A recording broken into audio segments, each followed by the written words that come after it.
Welcome to Honest Faith Daily. I'm so glad you're joining us today.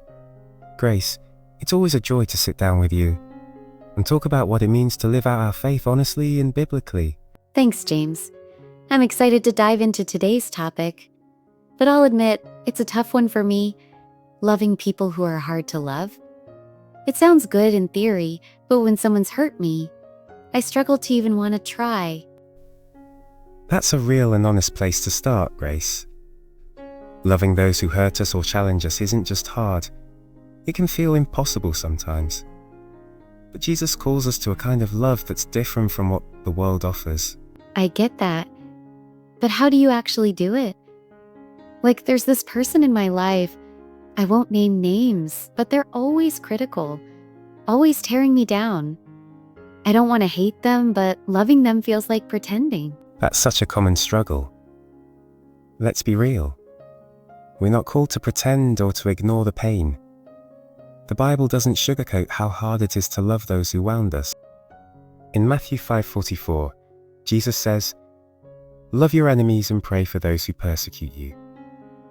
That's not a suggestion, it's a command. But it's not about forcing yourself to feel warm fuzzies for them. Okay, but what does that love look like then? Because I'm not feeling it, and I don't want to be fake about it. That's a great question. Biblical love isn't about feelings alone. It's an action, a choice. It's deciding to show kindness, to pray for them, to seek their good, even when they don't deserve it. Think about Jesus on the cross. He prayed for those who crucified him, saying, "Father, forgive them, for they know not what they do."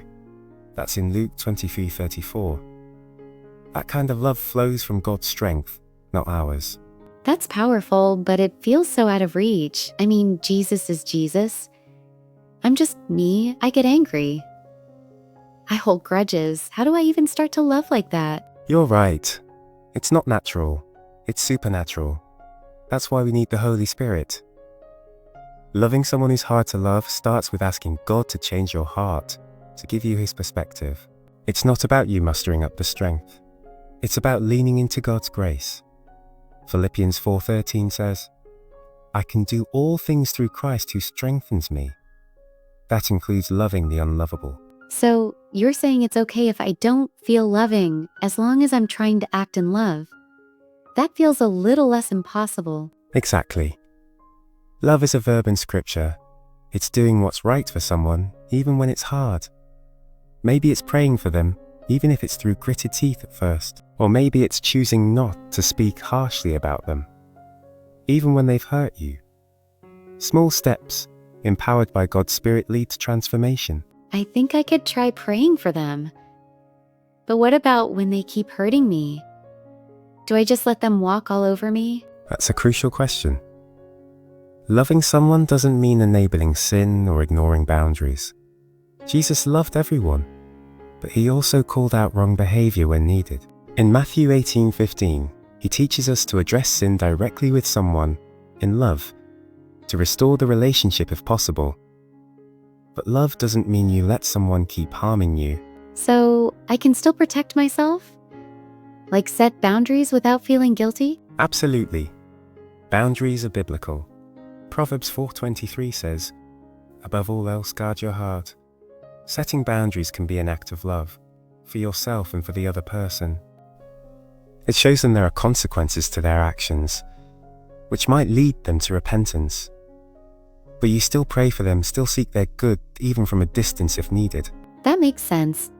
But I still struggle with the hurt. Like, I want to forgive, but the pain keeps coming back. How do I let that go? Forgiveness is a journey, Grace.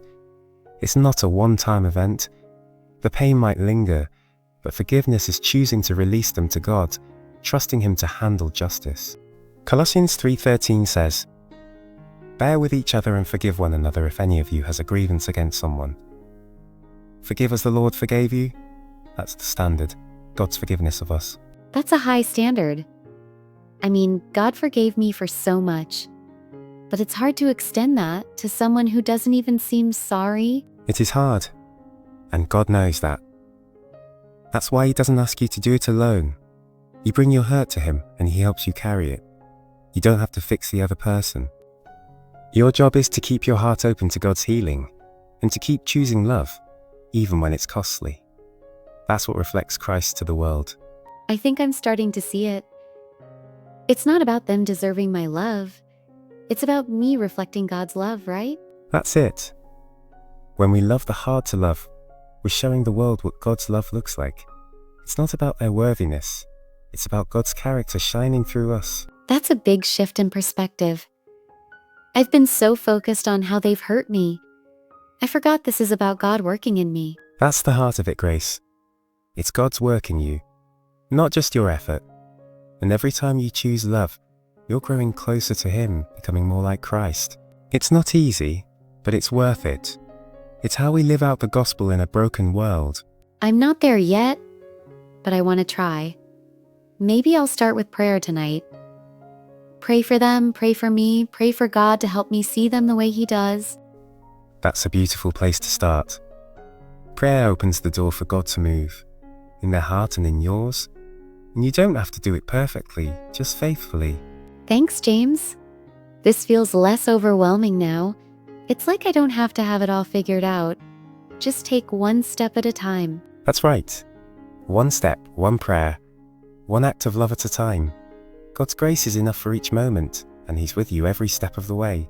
Let's close with this thought. Loving the hard to love isn't about your strength. It's about God's love flowing through you. Trust Him to guide you, and you'll see His power at work. That's so encouraging. It's not about me being perfect. It's about God being faithful. Exactly. His love never fails, and He'll help you reflect that love even in the hardest moments. Thanks for watching Honest Faith Daily. Stay rooted in truth, walk in grace, and we'll see you tomorrow.